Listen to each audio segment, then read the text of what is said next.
Guys welcome to channel. Guys फिर से आपका अपने इस परिवार में स्वागत है। गाइज आज की वीडियो में बात करने वाले हैं, यूपी में आ रही है लाखों भर्ती। ठीक है, यूपी में आ रही है लाखों भर्ती 2026 में। आप सभी लोग तैयार रहें। ठीक है, किस किस विभाग में भर्ती आने वाली है सर? स्वास्थ्य विभाग में। अब स्वास्थ्य विभाग में जैसे कि फार्मासिस्ट, नर्स की बात करें तो अब आपको लगेगा कि एएनएम की बात हो रही है, तो एएनएम की भर्ती मैं यहीं पे क्लियर कर दे रहा हूँ। एएनएम की भर्ती आपको अभी नहीं देखने को मिलने वाला है। ठीक है, एएनएम की भर्ती कब आएगी सर? अक्टूबर या फिर नवंबर 2026 में। अक्टूबर नवंबर 2026 में आएगा। अभी आप सोच रहे हैं कि जनवरी में या फिर फरवरी में या फिर मार्च अप्रैल में, तो भैया जनवरी फरवरी मार्च अप्रैल में ये भर्ती नहीं देखने को मिलने वाला है एएनएम का। ठीक है, महिला स्वास्थ्य कार्यकर्ता का। उसके बाद लैब टेक्नीशियन की बात करें तो लैब टेक्नीशियन की भर्ती 1300 से लेकर 1600 भर्ती देखने को मिलने वाला है। लैब टेक्नीशियन जो भी एलटी के लोग हैं तो आपकी भर्ती आएगी। अच्छा, ये नर्स फिर किस लिए है सर? तो नर्स ये जैसे कि कंपाउंडर नर्स की भर्ती आती है तो उनके लिए है, जहाँ पे जीएनएम और बीएससी नर्सिंग वाले देख पाएंगे। महिला स्वास्थ्य कार्यकर्ता के लिए भर्ती अभी आपको नहीं देखने को मिलने वाली है। कब मिलेगी सर? अक्टूबर और नवंबर माह में मिलेगा भर्ती। ठीक है, कितना मिलेगा सर? तो 5000। अगर आप सोच रहे हैं कि 5000 या फिर 10,000 भर्ती आएगी तो भैया आप गलत सोच रहे हैं। मैक्सिमम भर्ती 2500 से लेकर 3000 के आसपास देखने को मिलने वाला है एएनएम का। ठीक है, महिला स्वास्थ्य कार्यकर्ता, फीमेल हेल्थ वर्कर का। ठीक है, अब हम बात करेंगे मुख्य सेविका। मुख्य सेविका भर्ती भी तैयार रहें एएनएम। तो एएनएम, आपने एएनएम लिख दिया है तो इसका मतलब ये नहीं कि ओनली जो एएनएम का डिप्लोमा किया है उसके लिए ये भर्ती है। ठीक है, मुख्य सेविका नहीं, मुख्य सेविका के लिए क्या होना चाहिए? स्नातक होना चाहिए, ग्रेजुएशन होना चाहिए। ठीक है, अब ग्रेजुएशन किस विषय से होना चाहिए? तो 3 विषय की हम बात करें। समाज शास्त्र, ठीक है, या तो आपका समाज शास्त्र होना चाहिए, या तो आपका होम साइंस होना चाहिए, या फिर चाइल्ड डेवलपमेंट होना चाहिए। अब तीनों विषय में से किसी एक विषय किसी भी साल, ठीक है, अपने कोर्स के दौरान, स्नातक कोर्स के दौरान, अगर आपने चाहे वो फर्स्ट ईयर या फिर फाइनल ईयर, किसी भी ईयर में अगर आपने इन तीनों विषय में से, चाहे वो समाजशास्त्र की बात कर लें, ठीक है, चाहे फिर होम साइंस की बात कर लें, या फिर चाहे फिर हम चाइल्ड डेवलपमेंट की बात करें, इन तीनों विषय में से किसी भी एक विषय में अगर किसी भी साल में आपने किया है, ठीक है, ज़रूरी नहीं कि सभी साल, तीनों साल या फिर सभी कोर्स के दौरान हर एक कंप्लीट होना चाहिए, तो ऐसा नहीं है। आपने किसी भी साल में एक विषय में, चाहे वो समाजशास्त्र की बात कर लें, चाहे होम साइंस की बात कर लें, चाहे चाइल्ड डेवलपमेंट की बात कर लें, तीनों में से किसी भी एक विषय में किसी भी साल में अगर आपने किया है, स्नातक में किया है, ये विषय लिया है, तो आप एलिजिबल हैं, आप फॉर्म अप्लाई कर पाएंगे। ठीक है, तो परेशान होने की ज़रूरत नहीं है। अभी नई नियमावली को लेकर कोई ये चीज़ नहीं क्लियर है कि नई नियमावली बन चुकी है या फिर नहीं बन चुकी है। नई नियमावली बनाने के ये जो चीज़ें किया जा रहा था कि भैया अगर मुख्य सेविका की भर्ती आती है तो केवल स्नातक चाहिए, ये विषय का कंपेयर ना हो, तो भैया ऐसा कुछ अभी नहीं नियमावली बन के तैयार हुआ है। ठीक है, तो जब बनेगी तो उस हिसाब से आएगा तो भैया सब लोग एलिजिबल होंगे। फिलहाल अभी इतना ही आप लोग जान लीजिए। अगर आपका ग्रेजुएशन है, ठीक है, या फिर समाजशास्त्र में हो, या फिर चाइल्ड डेवलपमेंट में हो, या फिर आपका होम साइंस में हो, ठीक है, तो आप लोग अप्लाई कर पाएंगे। अभी हम डिटेल में इसके विषय के लेकर बात करेंगे। ठीक है, इसका सिलेबस लेके बात करेंगे, क्योंकि एएनएम हमने लिख दिया तो एएनएम से मिलता जुलता हुआ आपका मुख्य सेविका का सिलेबस है, इसलिए हमने एएनएम लिख दिया। अगर आपने एएनएम डिप्लोमा किया है तो आपके लिए ये बहुत ही आसान हो जाता है। ठीक है, ग्रेजुएशन के बाद अगर आपने डिप्लोमा एएनएम का किया है तो आपके लिए आसान हो जाता है। ठीक है, अब मैं फिर से यहाँ पे क्लियर कर रहा हूँ, मुख्य सेविका की भर्ती आएगी तो खाली एएनएम वाले अप्लाई नहीं कर पाएंगे। आप लोग गलत सोच लेते हो। मैं क्या बोल रहा हूँ कि एएनएम वाले लोग खाली अप्लाई नहीं कर पाएंगे, जिनका स्नातक है, ठीक है, होम साइंस में जिनका स्नातक है, समाजशास्त्र में जिनका स्नातक है, समाजशास्त्र विषय किसी भी ईयर की मैं बात कर रहा हूँ, कंप्लीट नहीं कि पूरा का पूरा आपका कंप्लीट होना चाहिए। अगर चाहे वो फाइनल ईयर या फिर फर्स्ट ईयर में अगर किसी भी साल में अगर आपने होम साइंस लिया है, या फिर चाइल्ड डेवलपमेंट विषय लिया है, या फिर समाजशास्त्र विषय लिया है, तो आप अप्लाई कर पाओगे। ओनली एएनएम किया है, अगर कुछ स्नातक नहीं है, ठीक है, तो आप अप्लाई नहीं कर पाओगे। एएनएम इसलिए लिखा हूँ क्योंकि बहुत सारी बहनें इस बार 52-72 में वैकेंसी चली गई, ठीक है, निकल गई, और एग्ज़ाम डेट भी लगा हुआ है। पेट में माइनस में स्कोर होने के कारण फॉर्म अप्लाई नहीं कर पाया है, तो उन लोगों के लिए बहुत बढ़िया मौका है। अगर आपका ग्रेजुएशन है, ठीक है, तो मुख्य सेविका की भर्ती आ रही है। कितनी आ रही है सर? यहीं पे क्लियर कर दे रहा हूँ। मुख्य सेविका की भर्ती आपको 1500 के आसपास देखने को मिलने वाला है। ठीक है, 1500 वैकेंसी देखने को मिलने वाला है मुख्य सेविका की। और ये भर्ती कब आ रही है सर? फरवरी मार्च के महीने में आ रही है। क्लियर? अब यहीं पे मैं बात कर लूँ फार्मासिस्ट में एलोपैथ की हम बात कर रहे हैं। फार्मासिस्ट एलोपैथ की भर्ती कब आ रही है सर? ये भी जनवरी फरवरी के माह में देखने को मिलने वाला है।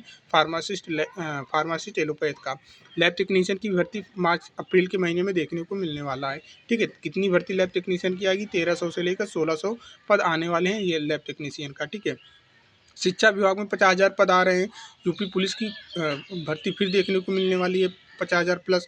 ये सभी चीज़ें कल की उच्च स्तरीय बैठक सीएम जी ने किया था। वहाँ पे जो भी विभाग हैं, विभाग से अधिकारियों से सभी पद का विवरण मांगा है और बोल दिया है कि इन सभी भर्तियों को जल्द से जल्द आप प्रक्रिया करिए, प्रोसेस करिए। ठीक है, और मैं आपको बहुत ही कल देर रात तक मैंने आपको ये चीज़ क्लियर कर दिया था। ठीक है, कल देर रात तक मैंने मैसेज कर दिया था कि भैया भर्ती आ रही है। पूरा न्यूज़ की पेपर की कटिंग हम ग्रुप में भेज दिए हैं, वहाँ पे आप देख लेना, पढ़ लेना, समझ लेना। ठीक है, यहाँ पे बाल विकास पुष्टाहार नीचे लिखा गया है। ठीक है, बाल जो आपका मुख्य सेविका से संबंधित है, बाल विकास पुष्टाहार स्वास्थ्य विभाग में भी खाली पद भरे जाएंगे। अलग अलग विभागों में भर्ती प्रक्रिया का विज्ञापन जारी करने का काम अंतिम चरण में है। मतलब भर्ती का विज्ञापन कभी भी जारी हो सकता है, ऐसा न्यूज़ के पेपर के कटिंग में निकल के आया हुआ है। ठीक है, तो आप सभी लोग अब तैयारी करें। ठीक है, अच्छे से। और मुख्य सेविका को लेकर क्लास भी चलेगा, परेशान होने की ज़रूरत नहीं है और अच्छी तैयारी करवाई जाएगी। सिलेबस की हम बात कर लें, देखिए पूरा का पूरा 100 नंबर का प्रश्न आएगा। ठीक है, 100 नंबर का प्रश्न आएगा, जिसमें आपको ज़रूरी नहीं है मैथ, रीजनिंग, कंप्यूटर ये सब नहीं पढ़ना है। पूरा आपका सब्जेक्ट से ही रहेगा। ठीक है, और माइनस अंक भी रहेंगे। लास्ट टाइम जो भर्ती में था 100 प्रश्न 100 अंक का 120 मिनट का समय दिया जाएगा, 2 घंटे का समय दिया जाएगा। सिलेबस की बात करें तो सर, सिलेबस की बात करें तो सामाजिक एवं मानवीय मुद्दे, अब देखिए जो सोशल साइंस से किया हुआ है तो उसके लिए कोई दिक्कत नहीं। सोशल साइंस विषय है आपका, ठीक है, ग्रेजुएशन में, तो आपको वहाँ पे पढ़ाया गया होगा। और एएनएम वाले जो भी एएनएम के कैंडिडेट है, जैसे आपकी एएनएम की भूमिका और जिम्मेदारियाँ पढ़ते हैं, उसी प्रकार से यहाँ पे मुख्य सेविका की भूमिका और जिम्मेदारी क्या है, इसके बारे में जानना होगा। कुछ है नहीं खास, आपके सिलेबस से मिलता जुलता हुआ सिलेबस है। ठीक है, अगर आपने ग्रेजुएशन के बाद एएनएम किया है या फिर एएनएम करने के बाद ग्रेजुएशन किया है, ठीक है, तो आपके लिए आसान रहेगा। परिवार, विवाह, जाति, धर्म, भाषा, सामाजिक समस्याएं, गरीबी, देश, घरेलू हिंसा, तलाक, ये सब कुछ आप ही पढ़े हैं। जनसंख्या विस्फोट, नियंत्रण वृद्धि, सामाजिक परिवर्तन, सामाजिक नियंत्रण, बाल तस्करी, भिक्षावृत्ति, नशा, महिला सशक्तिकरण, पंचायत, समुदाय विकास, सब कुछ आप पढ़े हुए हैं। ठीक है, यहाँ पे आपको परेशान होने की ज़रूरत नहीं है। अगला आपका हेल्थ प्रमोशन विषय, एएनएम का हेल्थ प्रमोशन के विषय में ये है पोषण वाला टॉपिक, जिसमें आपको संतुलित आहार अच्छे से आपने पढ़ा है।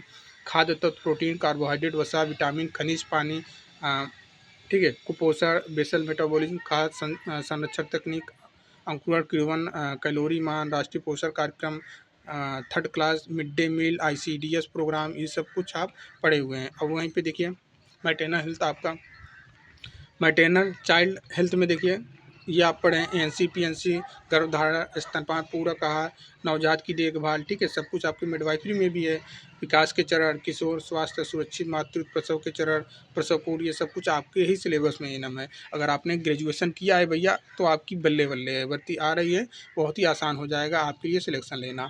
ठीक है, अगर आपने ग्रेजुएशन किया है होम साइंस में या फिर चाइल्ड डेवलपमेंट या फिर समाज शास्त्र, किसी भी एक विषय में अगर आपका है, ठीक है, किसी भी साल की हम बात करें, चाहे वो फर्स्ट ईयर में हो, चाहे सेकेंड ईयर में हो, चाहे फाइनल ईयर में हो, अगर आपने इन तीनों विषय में से एक विषय चुना हुआ है तो आप एलिजिबल रहेंगे। ठीक है, रोग एवं स्वास्थ्य से प्रश्न आएंगे, जैसे कि संक्रामक रोग, मलेरिया, डेंगू, टाइफाइड, टीकाकरण से आपने पढ़ा ही है, DPT, OPV, BCG, anaemia, diarrhoea, कीड़े शोषण, नेत्र रोग, पोषण संबंधी रोग, रिकट, स्कर्वी, बेरवी। इसलिए मैंने बोला ना कि एएनएम अगर करने के बाद या फिर एएनएम से पहले आपने ग्रेजुएशन किया है तो भैया आपकी बल्ले बल्ले, कोई दिक्कत नहीं है। आपने बहुत ही अच्छे से ये सब कुछ पढ़ा हुआ है। WHO, यूनिसेफ, ठीक है, रेड क्रॉस, आईसीडीएस, आशा, एएनएम की भूमिका, ठीक है, काउंसलर एवं संचार, ठीक है, आईसीडीएस, देखिए काउंसलर ये आपके विषय से ही है। काउंसलर का अर्थ क्या होता है, संचार तकनीक क्या है, समूह चर्चा जनसंचार क्या होता है, आईसीडीएस से जुड़े प्रमुख मुद्दे क्या हैं, आंगनवाड़ी केंद्र, आंगनवाड़ी कार्यकर्ता, सहायिका, पूरक सहायिका, किशोरी बालिका व कार्यक्रम, प्री स्कूल शिक्षा। ठीक है,